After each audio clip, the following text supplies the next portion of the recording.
habe heute wieder mal ein Buch dabei, das nicht so ganz zu denen passt, die wir sonst besprechen.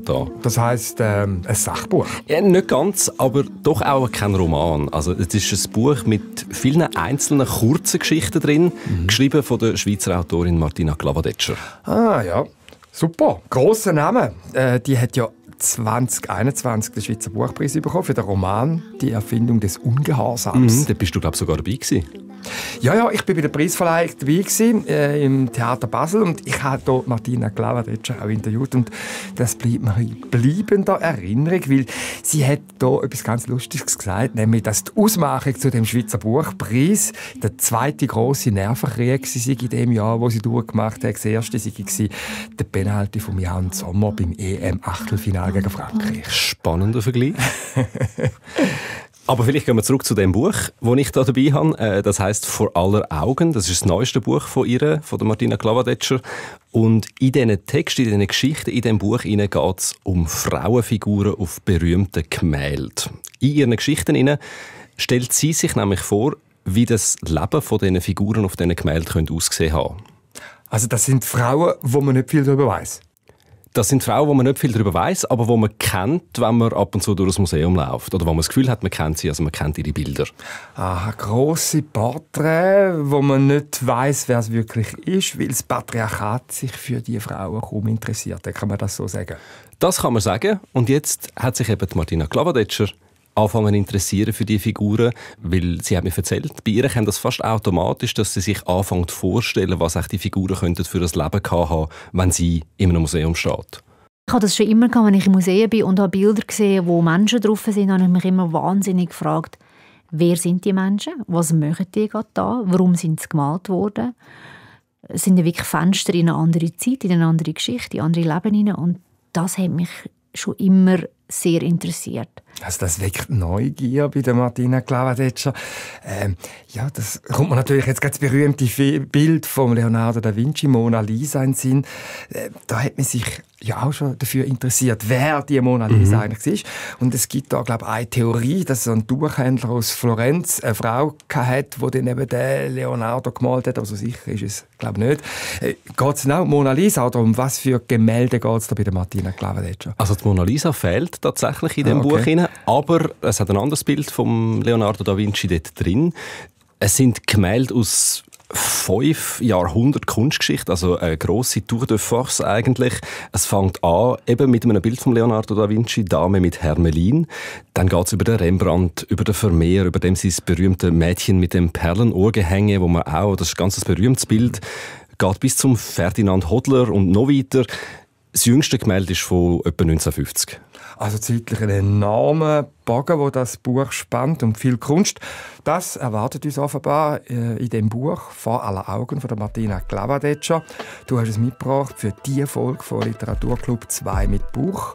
Du hast es gelesen, und ich freue mich, dass ich so quasi heute darf mit dir durch das Museum wandeln und dich ausfragen darf. Ich bin der Felix Münger. Und ich, der Simon Lütold.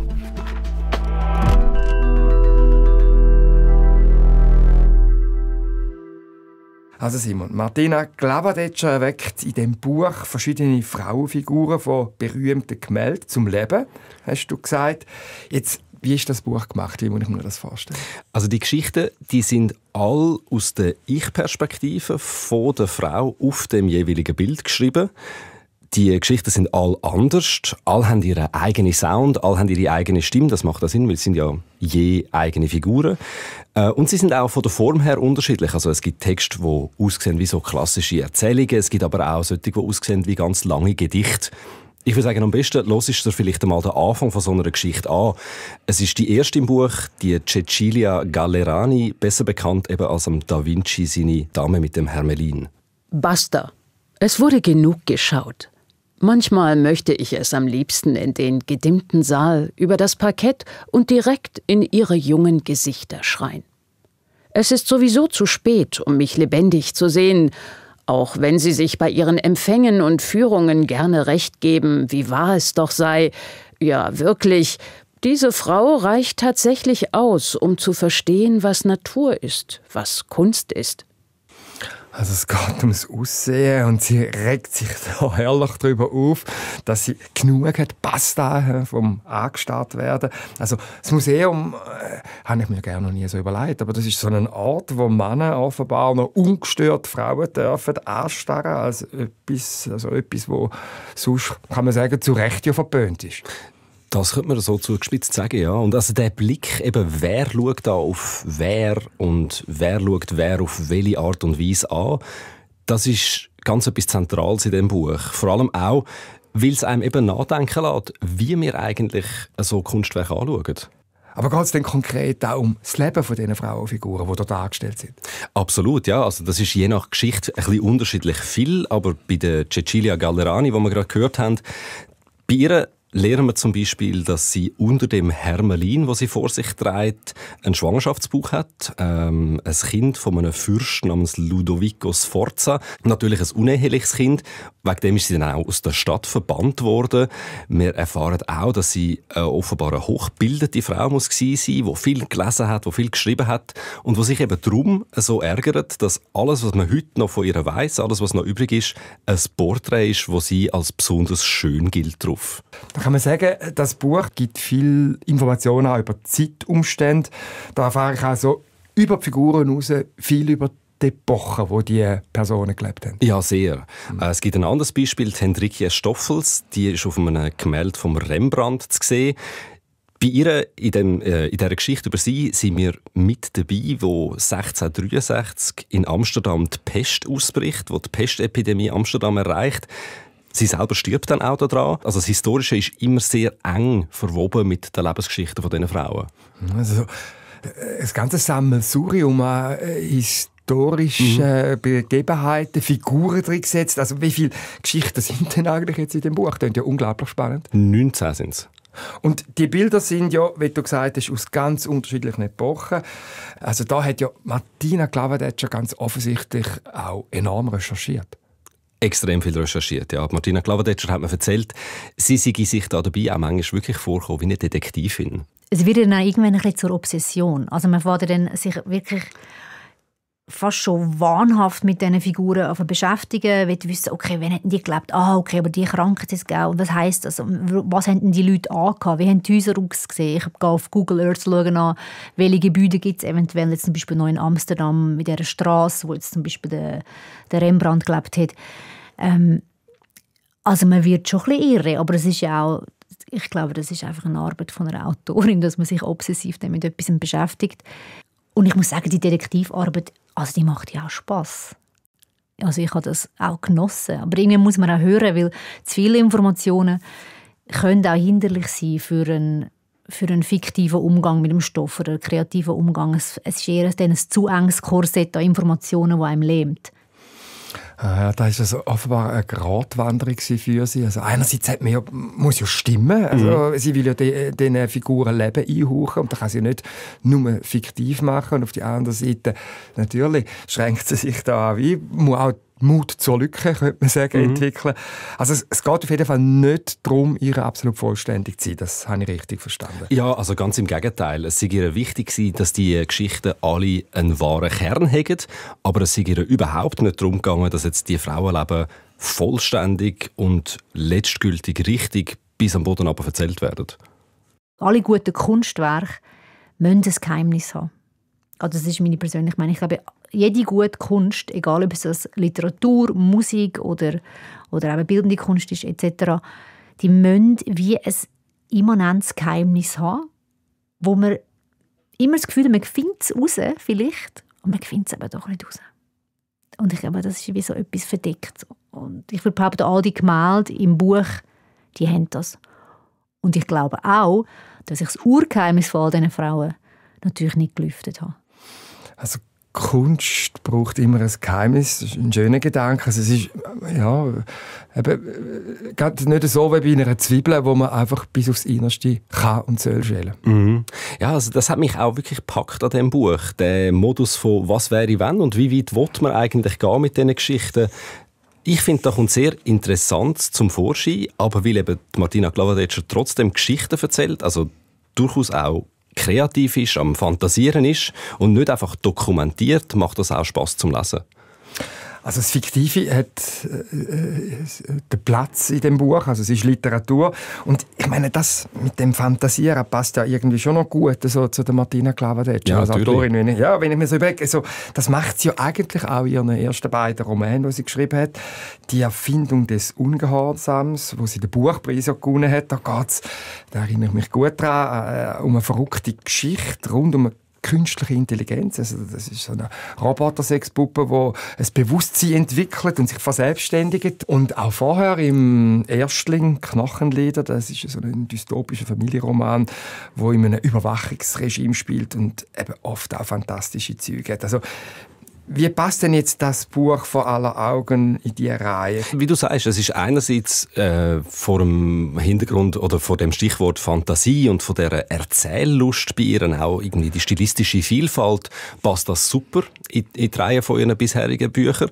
Aber es ist halt auch kein Roman. Es ist viel kleinteiliger als die beiden Bücher, die du jetzt gesagt hast. Also es ist einerseits klar die historische Komponente, die noch dazukommt, und andererseits auch, es ist wirklich von der Machart anders. Also sie beschreitet da wieder mal einen neuen Weg. Ich finde die Idee schon sehr faszinierend, die Figuren jetzt zu nehmen, auszuleuchten. Es ist vielleicht eine banale Idee, aber man muss jetzt ja schon mal drauf kommen. Weißt denn du, hat es so etwas wie ein auslösendes Moment gegeben für sie? Also wie ist sie überhaupt auf das gekommen? Das habe ich sie gefragt. Und sie haben mir erzählt, am Anfang von dem Projekt sei eine Auftragsarbeit gestanden für das Kunstmuseum Basel. Sie hat den Auftrag gefasst, zu einem Bild von Egon Schiele eben so einen Text zu schreiben. Und dann hat sie das gemacht und gemerkt, dass es eigentlich ja Hunderte von so Frauenbildnissen gibt und dass man die Figuren auf denen eben höchstens wegen ihrem Aussehen kennt, aber keine Ahnung hat, wie die als Menschen gewesen sind. Und dann hat sie sich das zur Aufgabe gemacht, über die als Menschen zu schreiben.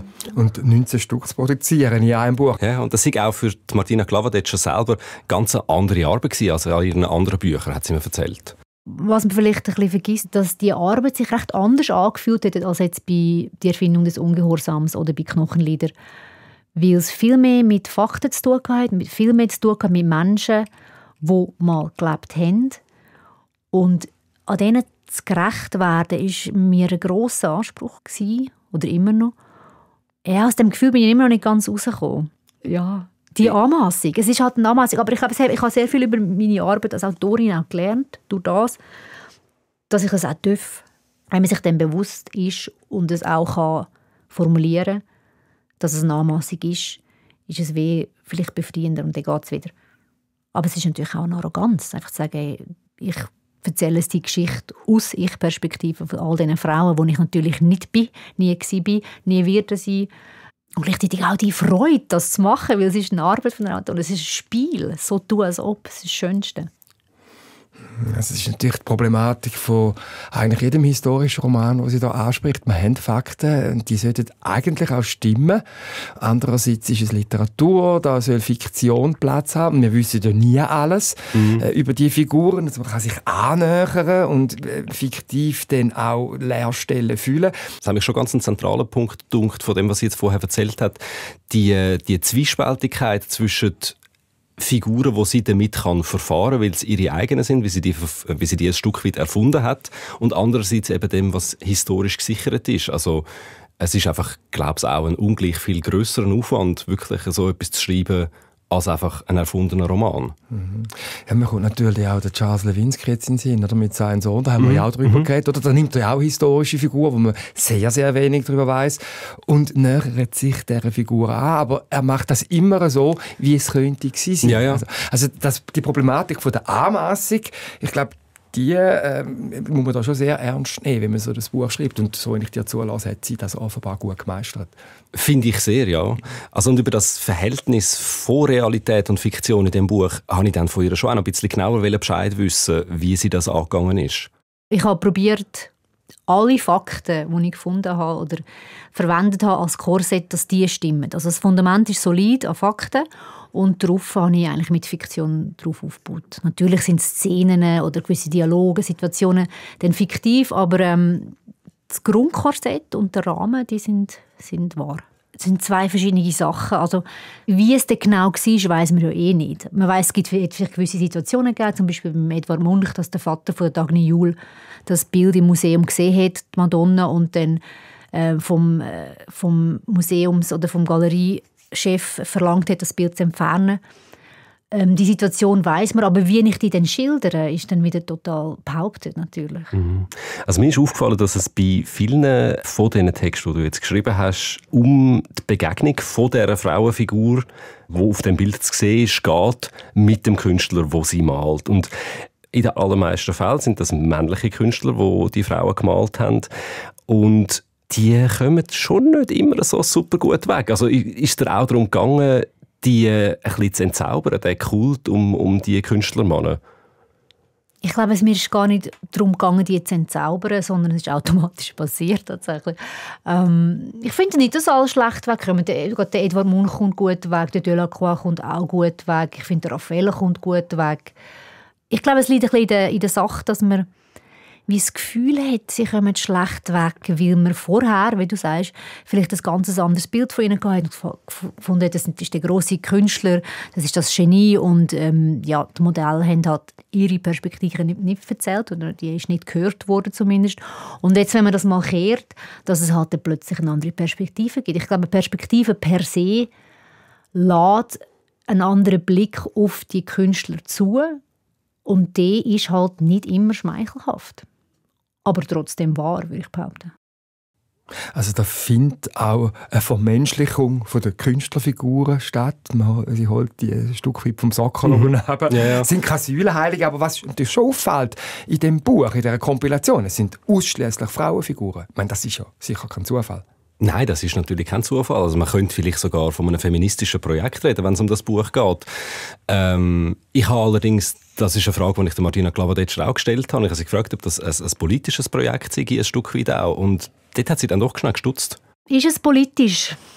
Ich glaube, es ist eher gesellschaftskritisch. Und was mir wichtig ist, ist tatsächlich unsere Wahrnehmungsgewohnheiten, die sehr, sehr stark gesellschaftlich und durch Geschichte und Politik, durch Religion prägt ist, dass man die hinterfragt. Die Gewohnheiten zu hinterfragen, aufzubrechen, den Menschen oder Leserinnen, Rezipienten aufzuzeigen, hey, man kann im Fall gewisse Sachen auch anders sehen. Man kann mal 2 Schritte nach links gehen, dann sieht es schon ganz anders aus. Oder man kann hinter das Bild stehen oder man kann gewisse Sachen wirklich auch anders anschauen. Man denken, genau, was wäre, wenn man das einfach mal drüllen würde. Also das ist natürlich eine der Grundaufgaben von Kunst generell, Gewohnheiten, Wahrnehmungen aufbrechen, verfremden und dann zu neuen Einsichten gelangen. Also trotzdem, ich meine, es ist natürlich schon, klingt das für mich, sie sagt jetzt gesellschaftskritisch, aber etwas gesellschaftskritisch oder politisch, es hat ist ja. Es passt auf jeden Fall, finde ich, sehr gut in die Diskussion auch in unserer heutigen Zeit, wo wir führen, also denken an MeToo und so weiter. Vielleicht noch apropos politisch, wir haben ja auch euch, unsere Leser-Community, also ihr, die uns zuhört, wir haben euch gefragt, wie das bei euch ist, wenn ihr Bilder anschaut. Ob eure Gedanken auch in Vorstellungswelten abdriften, so wie bei der Martina Glavadetscher, oder ob es bei euch einfach bei einem schönen Bild auf der Leinwand bleibt. Und da haben wir verschiedene spannende Rückmeldungen bekommen, per Mail, unter anderem von der Rose-Elise Guggenheim. Sie hat in einem Roman von der Deborah Dean über ein Bild vom Jean-Honoré Fragonard gelesen, ein Bild aus dem 18. Jahrhundert. Und das Bild heisst auf Deutsch «Der heimliche Kuss».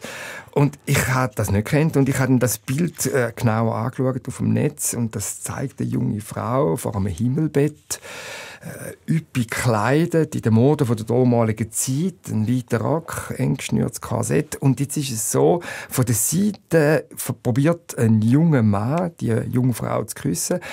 Und für mich war dann sofort klar gewesen, dass die Frau, das zeigt sie in der Körpersprache für mich, den Kuss nicht will. Und jetzt das Interessante ist, beim Lesen von dem Mail von der Frau Guggenheim, sie sieht das offenbar ganz anders. Sie sieht da eine zärtliche Annäherung. Und jetzt heisst es aber im Mail, dass die 20-jährige Enkelin von der Rose-Elise Guggenheim, die zufällig dazugekommen ist, das Bild ähnlich wie ich als freche Grenzüberschreitung interpretiere. Also da gibt es doch offenbar ganz unterschiedliche Arten, so ein Bild anzuschauen. Ja, ich meine, ein Stück weit hat das wahrscheinlich auch mit dem Alter, mit der Zeit, wo man drin aufgewachsen ist, mit dem unterschiedlichen Zeitgeist zu tun. Also ich habe schon das Gefühl, da ist einiges passiert und vielleicht kommt es wirklich darauf an, von woher, also aus welchem Hintergrund her man kommt, wenn man so ein Bild anschaut, was man dann darauf sieht. Ja, und wie so Wahrnehmungen sich verändern, das kommt mir in den Sinn. Das gibt es ja auch ursprünglich aus dem Film, der Begriff von Male Gaze, also vom sogenannten männlichen Blick auf Menschen. Also, dass in der visuellen Kunst, in der Literatur Frauen oft als sexuelle Objekte präsentiert werden. Ich frage mich natürlich schon, geht es der Martina Glavadetscher auch darum, also unseren Blick schon zu verschieben, ganz klar von einer primär männlichen und heterosexuellen Sichtweise auf die Welt hin zu mehr Offenheit, zu einer queeren Perspektive in der Konsequenz?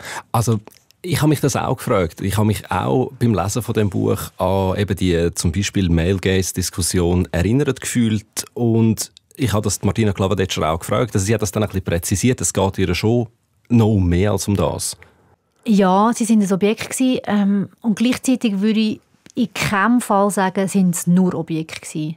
Auch für Maler und Malerinnen, sie sind immer mehr gewesen. Also ich glaube, die Beziehungen sind viel komplizierter und differenzierter gewesen, als man dann jetzt auch vielleicht gerne hat, wenn man manchmal sagt, es ist der Male Gaze oder das ist einfach der männliche Blick. Ich glaube, das ist viel differenzierter und komplizierter. Die haben sich zum Teil auch geliebt, wahnsinnig geliebt oder gerne gehabt, geschätzt. Das sind Freundschaften gewesen oder Lebenspartnerinnen, Bekanntschaften, Zufallsbekanntschaften. Es ist alles darunter.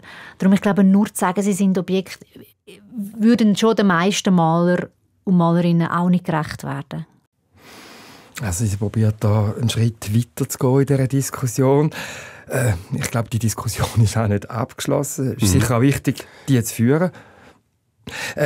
Jetzt in dem Buch von der Martina Glavadetscher sind 19 von diesen Geschichten drin. Wie muss ich das jetzt eigentlich lesen, das Buch? Die Kompilation, könnte man sagen, die Sammlung. Kann ich da einfach einzelne Geschichten rauspicken, die mich interessieren? Oder ist es doch gescheiter, das Buch jetzt von A bis Z, von Anfang bis zum Schluss durchzulesen? Ich glaube, man kann beides machen. Also die Martina Glavadetscher selber, sie schlägt vor, dass man das schon von Anfang bis Schluss durchliest. Man könnte es auch stückweise lesen und vielleicht auch nicht in der chronologischen Reihenfolge vom Buch, aber wenn man es von A bis Z liest, also von vorne bis hinten, schön der Reihe an, dann kommt man eben vielleicht auch noch ein bisschen mehr davon mit über. Also das baut doch aufeinander auf, also wie eben beim Konzeptalbum bei der Musik. Ja, ein Stück weit ist es so wie das. Also man merkt einfach, wenn man das halt in der historisch richtigen Reihenfolge durchliest, es fallen einem vielleicht gewisse so Konstanten auf oder Parallelen. Also die hat Martina Glavadetscher auch selber gefunden, wo sie sich mit diesen Frauengeschichten auseinandergesetzt hat. Das Interessante daran war, dass sich ganz viele Sachen auch wiederholt haben. Über die Jahrhunderte. Also einerseits die finanzielle Abhängigkeit von Frauen, dann gewisse Motive, die immer wieder vorgekommen sind. Immer wieder ist irgendwo ein Krieg gekommen, nicht alles durcheinandergebracht. Immer wieder sind irgendwelche Krankheiten gekommen oder Pandemien, wo alles durcheinandergebracht haben. Also History repeating, aber gleichzeitig auch habe ich das Gefühl, dass all die Frauen in einer Art Netz miteinander verbunden sind und dass Geschichte, auch Kunstgeschichte, nicht etwas Chronologisches ist, also linear, sondern wie ein gesponnenes Netz. Also es gibt offenbar eine grosse Konstante im Los von einem Frauenleben über die Jahrhunderte. Aber ich meine, auf die andere Seite kann man ja auch sagen, da hat es natürlich auch Entwicklungen gegeben. Also man kann ja nicht sagen, dass die Situation der Frau in der Renaissance genau die gleiche war wie in der 50er Jahre vom 20. Jahrhundert. Also werden die Entwicklungen schon auch sichtbar gemacht? Ja, natürlich. Also die Situationen, selbstverständlich ist das nicht 1:1 gleich, aber vergleichbar ist es eben trotzdem. Ich glaube, das ist der Punkt. Es ist auch so, dass die meisten von den Geschichten in dem Buch tatsächlich von Frauen handeln, die sich eben mit so schwierigen Situationen zurechtfinden. Und viele von diesen Geschichten bringen auch wirklich schlimme Kapitel aus der Geschichte zum Vorschein. Aber es gibt durchaus auch andere. Es gibt eine Frau im Buch, die da wirklich ein bisschen aus der Reihe tanzt. Die wird nämlich als regelrechtes Glückskind dargestellt. Kennst du die Malerin Angelika Kaufmann? Also, ob das jetzt eine Malerin? Wenn du mir den Namen sagst, etwas ganz Spannendes. In meiner Kindheit habe ich Briefmarken gesammelt. Und eine Briefmarke, ich hatte eine Abteilung Fürstentum Liechtenstein gehabt, und dort hatte ich nur ganz wenig Marken gehabt. Und wenn es mir recht ist, hat es dort eine Marke gehabt mit einem Porträt von einer Frau drauf, wo oben dran Angelika Kaufmann war. Aber wer die Frau ist? Ja, keine Ahnung, Malerin. Ist eine Malerin gewesen, ja. Also die ist in der Schweiz geboren. Die hat von 1741 bis 1807 gelebt. Ist eine der erfolgreichsten Porträtmalerinnen von ihrer Zeit gewesen. Also wirklich alles, was im Adel Rang und Namen hatte, ist bei ihr ein- und ausgegangen. Die wollten von ihr gemalt werden, von Italien über Deutschland, Österreich bis auf England. Sie ist eigentlich Teil von der High Society ihrer Zeit gewesen. Die war mit dem Goethe befreundet gewesen. Sie hat auch gemalt. Sie war so berühmt gewesen, dass ihre Büste im Pantheon in Rom neben der vom Raphael steht.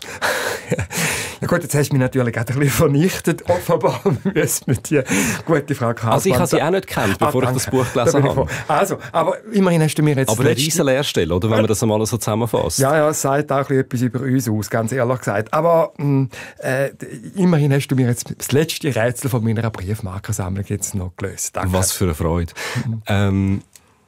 Die Angelika Kaufmann, die ist untypisch wirklich erfolgreich gewesen für eine Frau in ihrer Zeit. Und sie ist auch sehr selbstbewusst gewesen. Sie hat gewusst, was sie kann. Und das liest man aus dieser Geschichte über sie von der Martina Glavadetscher durchaus auch raus. Also vielleicht ist das auch etwas, was du schnell anschauen musst. Vater und ich reisten fortan den Aufträgen nach. Wir logierten in den Höfen von Fürsten und Königinnen, waren zu Gast bei Grafen und Bischöfen. Ich wurde Ehrenmitglied der Accademia Clementia in Bologna und der Accademia del Disegno in Florenz. Aber ich blieb stets zurückhaltend, weil ich wusste, wie sehr die Männer ihren Stolz und ihre Verbünde zu schützen pflegten. Meine Höflichkeit und meine Bescheidenheit ließen sie glauben, dass ich keine Konkurrenz für sie sei. Dabei bin ich der weibliche Raphael, dachte ich im Heimlichen, bereit, nach Unsterblichkeit zu streben. Also ja, da hören wir jetzt gerade das Beispiel, wo wir vorher darüber geredet haben. Also eine Taktik, eine Methode von dieser Frau Kaufmann, sich in diesen patriarchalen Strukturen zu bewegen und auch Erfolg zu haben. Ja, das ist auf jeden Fall so. Also die Angelika Kaufmann, die ist sowieso auch eine grosse Überraschung für mich in diesem Buch, weil sie eben die einzige ist, wo ihr alles gelingt. Also sie verhalten sich extrem modern für ihre Zeit. Also weil sie so viel Selbstbewusstsein an den Tag legt in dieser patriarchalen Welt, wo sie drin lebt. Ganz genau. Also das ist der wichtigste Punkt. Und das geht so weit, dass sie, nachdem sie mit ihrem ersten Ehemann völlig reingelaufen ist und fast ihr das ganze Vermögen verloren hat, weil der sie grusig über den Tisch gezogen hat, sie halt nachher einfach fleissig weiterarbeitet, nicht aufhört und sich wegen ihrem Erfolg, mit ihrem Erfolg dann für die nächste Ehe einen Ehevertrag ausstellen lässt, mit Gütertrennung im 18. Jahrhundert, als Frau. Ja, offenbar völlig der Zeit voraus. Ja, und auf jeden Fall ein frühes Beispiel so von Empowerment. Und ich glaube, es ist genau die Vielfalt von Geschichten, dass es eben Todtraurige gibt, aber auch extrem erfolgreiche, hoffnungsfrohe, die Vielfalt von Stimmen und auch von verschiedenen Stilen, die Martina Glavadetscher zelebriert in diesem Buch. Das ist, warum ich finde, das sollte man unbedingt lesen. «Vor aller Augen» ist der Titel von der Schweizer Autorin Martina Glavadetscher. Erschienen ist das Buch im Unionsverlag. Und das war es. 2 mit Buch, Episode 24 mit mir, Felix Münger. Und mir, Simon Lütold. Produktion von dieser Episode Barbara Peter, Sounddesign Michael Studer. Und in der nächsten Episode von unserem Podcast geht es dann ums Essen. Oder genauer gesagt um einen Vater, der seine Familie sein Leben lang mit besonders gesundem Essen terrorisiert hat. Das passiert im Roman «Gesund genug» von der Schweizer Autorin Ursula Fricker. Und über das und über das Essen als Sinn und Ideologie diskutieren dann unsere Kolleginnen Franziska Hirsbrunner und Nicola Steiner.